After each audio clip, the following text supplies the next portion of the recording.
Bismillahirrahmanirrahim. Assalamualaikum warahmatullahi wabarakatuh. Alhamdulillahi wa kafa. Allahumma salli wa sallim ala sayyidil mustafa wa ala alihi wa ashabihil kiram ahli sadaqi wal wafa. Tribuners dimanapun Anda berada, bersyukur kepada Allah Subhanahu wa ta'ala atas segala macam nikmatnya yang kadangkala kita tidak pernah mengira. Baik berupa kegembiraan adalah jelas nikmat, kebahagiaan jelas adalah nikmat. Tapi kadangkala kita lupa ketika Allah menguji hambanya berupa keburukan, sakit, kecelakaan, itu juga adalah nikmat. Tandanya apa? Allah masih sayang sama kita. Dan itulah cara Allah. Mudah sekali bagi Allah untuk mendekatkan hambanya kepadanya. Dengan cara apa? Berbagai macam ujian dan musibah. Coba lihat, kita sakit gigi aja, ya Allah sakit gigi banget, nyebut Allah. Ada musibah, jelas kita menyebut Allah. Allah, kok rasanya nggak tega, kok rasanya nggak adil. Tapi itulah cara Allah. Tribuners dimanapun Anda berada, maka mudah juga bagi Allah Subhanahu wa ta'ala untuk menjauhkan hamba dari dirinya. Diberikan berbagai macam kenikmatan terus menerus, terus berulang, macam-macam nikmatnya. Maka inilah nuansa Ramadan. Allah ingin menguji keimanan kita. Dalam surah Al-Baqarah yang sangat kita paham, ya ayyuhalladzina amanu kutiba alaikumusiyam, wahai orang-orang yang beriman, diwajibkan atas kita untuk berpuasa. Mana iman di sini ternyata dari para ahli tafsir menyebutkan ada dua. Yang pertama, iman ini berupa motivasi. Motivasi bagi kita orang-orang yang beriman kepada Allah Subhanahu wa ta'ala. Maknanya apa? Kita semakin diminta untuk meningkatkan keimanan dan ketakwaan kita kepada Allah Subhanahu wa ta'ala. Yang kedua adalah peringatan. Masih adakah iman dalam diri kita? Masih adakah selama ini kita mengaku beriman kepada Allah, tapi nyatanya maaf lahir batin, berapa banyak di antara orang-orang yang mengaku dirinya Islam, berapa banyak di antara orang-orang yang mengaku dirinya beriman kepada Allah Subhanahu wa ta'ala, tapi dengan mudahnya menggampangkan, melalaikan, mengabaikan, bahkan meninggalkan perintah Allah. Na'udzubillah min dzalik. Tribuners dimanapun Anda berada, adanya bulan suci Ramadan sebuah gambaran bagi kita. Ternyata inilah momentum kita diminta oleh Allah juga untuk merasakan apa yang dirasakan orang lain. Kenapa sih mesti puasa? Menahan lapar, menahan haus seharian penuh, apa nggak ada kerjaan? Allah dalam hadis qudsi menyebutkan, kam min shaimin laisa lahu jaza ilal ju' wal atas. Betapa banyak dari orang-orang yang berpuasa itu tidak mendapatkan apa-apa, melainkan apa? Hanya lapar dan dahaga. Kenapa lapar dan dahaga? Itulah syariat dalam berpuasa. Kita diminta menahan dari mulai terbitnya fajar sampai tenggelamnya matahari. Menahan lapar, menahan haus, menahan emosi, menahan nafsu, menahan syahwat, semuanya yang hal-hal apapun, meskipun itu dihalalkan dalam Islam, tapi ketika bulan suci Ramadan wajib kita menahannya. Gunanya apa? Membentuk kepedulian sosial dengan saudara-saudara kita. Lihat di bulan Ramadan, semua kelihatan orang-orang berpuasa pastinya, tapi maaf, puasa itu tidak kelihatan wujud dan bentuknya. Apakah kita saling mengenal? Tetangga kita berpuasa, sahabat kita berpuasa? Belum tentu. Hanya kelihatan nuansa Ramadannya saja. Banyak yang mengejar takjil, banyak yang gerbakan sahur, banyak yang ngabuburit. Oh, nuansa Ramadan. Betul. Tapi maaf lahir batin, tidak banyak orang yang betul-betul menjalankan ibadah puasa dengan iman dan ihtisaban. Kembali kepada sebuah tema yang mengajak kita untuk membangkitkan rasa kepedulian. Ada satu kisah menarik. Katakanlah seorang anak kecil yang bernama Asep, yang kalau dari bentuk fisiknya tampak yang kelihatan dia jelas dari keluarga yang sangat amat serba kekurangan. Di waktu siang hari, ini konteksnya dia kegiatan terjadi di luar Ramadan. Di suatu siang hari dia membawa bungkus nasi. Lalu ada orang yang sangat amat tua rentah, kelaparan.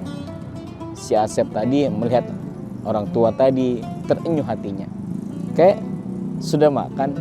Belum, cu. Sini kayak makan sama saya. Selesai makan segala macam, lahap, selesai semuanya. Dari kejauhan ada orang menghampiri Asep. Wahai seorang anak, Bapak memperhatikan engkau dari jauh tadi, engkau membawa bungkus nasi, lalu ketika ada orang tua yang juga sangat kelaparan, engkau berbagi dengannya. Kamu kan juga lapar. Kata Asep tadi, betul Pak, saya lapar dari beberapa waktu tidak makan. Tapi ketika melihat bapak orang tua tadi, dia ternyata jauh lebih lapar daripada saya. Akhirnya kami makan berdua. Seandainya Pak, kalau saya makan sendirian, tentu saya merasa kenyang. Tapi ketika saya berbagi dengan orang lain, tidak hanya kekenyangan yang saya dapatkan, tapi ada kebahagiaan. Kalimat yang menarik. Tidak hanya kekenyangan yang saya dapatkan, tapi saya mendapatkan kebahagiaan apa? Kebahagiaan berbagi dan kebahagiaan melihat orang lain terselesaikan masalah dalam hidupnya. Dalam kitab Nasaihul Ibad disebutkan, karangan Syekhul Imam Muhammad bin Umar An-Nawawi Al-Bantani, ada dua hal dalam kehidupan manusia itu yang tidak ada lebih baik keutamaannya dari dua hal tadi itu. Yang pertama adalah al-imanu billah wa naf'u lil muslimin. Yang pertama iman kepada Allah Subhanahu wa taala. Yang kedua bermanfaat bagi orang lain, memberikan manfaat bagi orang lain. Dalam redaksinya adalah idkhalus surur fi qulubil mu'minin.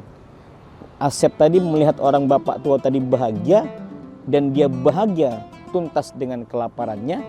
Asep pun bahagia melihat orang tua tadi bahagia. Itulah konsep yang mesti ditanamkan kepada kita sebagai sesama muslim. Senang lihat orang bahagia dan kita bahagia ketika orang mendapatkan kesenangan, bergembira, bersuka cita. Maka dalam nuansa ibadah bulan suci Ramadan, Tribuners dimanapun Anda berada, hadis Nabi Muhammad SAW menyebutkan man fatara shaiman wa kana lahu ajru mislu ajri shaimi. Jadi barang siapa yang sengaja berbuka atau memberikan makanan berbuka kepada orang yang sedang berpuasa, maka dia juga akan mendapatkan pahala dari orang yang berpuasa tadi. Ghairu annahu la yanqusu min ajri shaim syai'an. Jadi kita tidak berpuasa misal dengan sebab hukum syariat pastinya, dengan uzur yang syar'i. Lalu kita punya empati kepada orang lain, memberi makanan orang yang berbuka puasa. Maka kita pun akan mendapatkan pahala dari orang yang berpuasa tadi itu, dengan catatan puasa pahalanya orang tadi itu tidak berkurang sedikit pun. Itu kata Allah.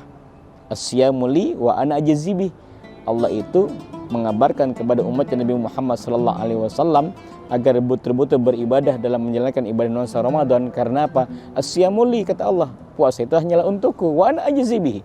Dan Allah yang memberikan bagaimana macam bentuk pahalanya, kita tidak akan pernah tahu.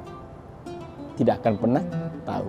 Jadi itulah landasan iman dan wahtisaban tadi diberikan dan diajarkan oleh baginda Nabi Muhammad SAW. Barang siapa yang menjalankan ibadah bulan suci Ramadan, dia berpuasa dengan betul-betul dalam panggilan keimanan dan mengharapkan ridha Allah Subhanahu wa taala, ghufirallahu ma taqaddama min dzambi. Diampuni dosa-dosanya yang telah lalu. Dalam kitab disebutkan minas saghair, yaitu dosa-dosa kecil yang pernah kita lakukan. Pernahkah kita tahu berapa banyak dosa kita yang pernah kita lakukan selama hidup ini? Kita tidak akan pernah tahu.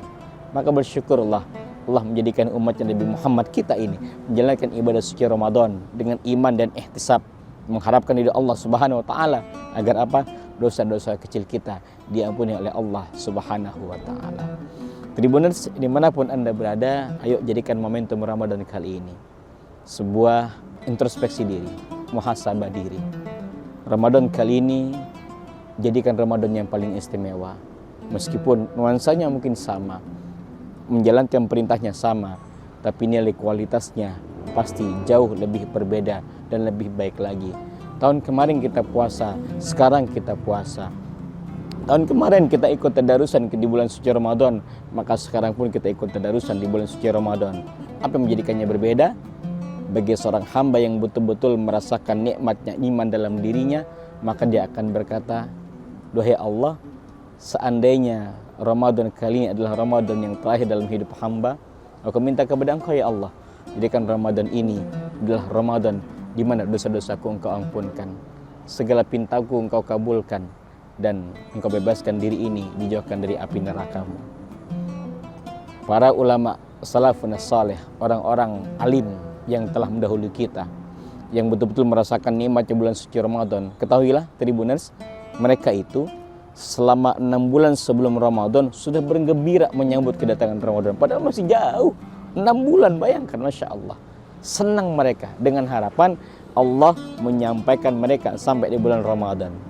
Ketika Ramadan sudah berlalu, salafun salih, orang-orang alim, para aulia, para wali-walinya Allah Subhanahu wa taala, ketika Ramadan telah berlalu, 6 bulan berikutnya mereka bersedih, mereka berduka. Apa yang mereka takutkan, apa yang mereka duka larakan? Mereka khawatir ketika mendapati di bulan Ramadan itu ternyata tidak banyak amal ibadah yang dilakukan. Maka benarlah sabda Nabi Muhammad SAW, sungguh merugi orang-orang yang menjalankan ibadah Ramadan, tetapi ketika mendapati Ramadan akan segera berakhir, dia tidak mendapatkan apa-apa, bahkan dosa-dosanya pun tidak diampuni oleh Allah Subhanahu wa taala. Na'udzubillahi min dzalik. Tribuners dimanapun Anda berada, kunu rabbaniyina wala takunu ramadhaniyin. Jadilah engkau hamba-hamba yang merubah hidup kita, kelakuan kita hanya karena benar-benar menghadapkan ridhonya Allah Subhanahu wa taala, bukan karena hanya memasuki di bulan suci Ramadan. Sayang pahala ibadah kita, sayang pahala kebaikan kita hanya berlalu begitu saja ketika Ramadan nanti akan telah berlalu. Mudah-mudahan kita semua, saya, Anda, siapapun, semua Tribuners dimanapun Anda berada, menjadi hamba-hamba yang kembali kepada Allah, yang la'allakum tattaqun, jadi orang-orang yang bertakwa kepada Allah Subhanahu wa taala, jadi hamba-hamba yang senantiasa meningkatkan amal ibadahnya, jadi hamba-hamba yang dengan kesadarannya menjalankan perintah Allah Subhanahu wa taala. Semoga kita semua dimasukkan ke surganya Allah Subhanahu wa taala bi ghairi hisab, tanpa ada hisab sedikit pun. Al-Fakir Luqman Al-Hakim berbagi kebaikan untuk kita semua. Jadilah orang yang gaul, soleh, tapi juga raih kemuliaan. Sahabat muda, Tribuners dimanapun Anda berada, gaul boleh, tapi jangan lupakan kesolehan. Kalau sudah soleh, tanamkan kemuliaan. Sebab inna akramakum indallahi atqakum. Orang-orang yang paling mulia di sisi Allah Subhanahu wa taala adalah siapa? Adalah orang-orang yang paling bertakwa kepada Allah Subhanahu wa taala. Al-Fakir pamit, hadanallahu wa iyyakum ajmain. Ihdinas siratal mustaqim wa akhir da'wana alhamdulillahirabbil alamin. Assalamualaikum warahmatullahi wabarakatuh. Download Tribun X sekarang. Menghadirkan lokal menjadi Indonesia.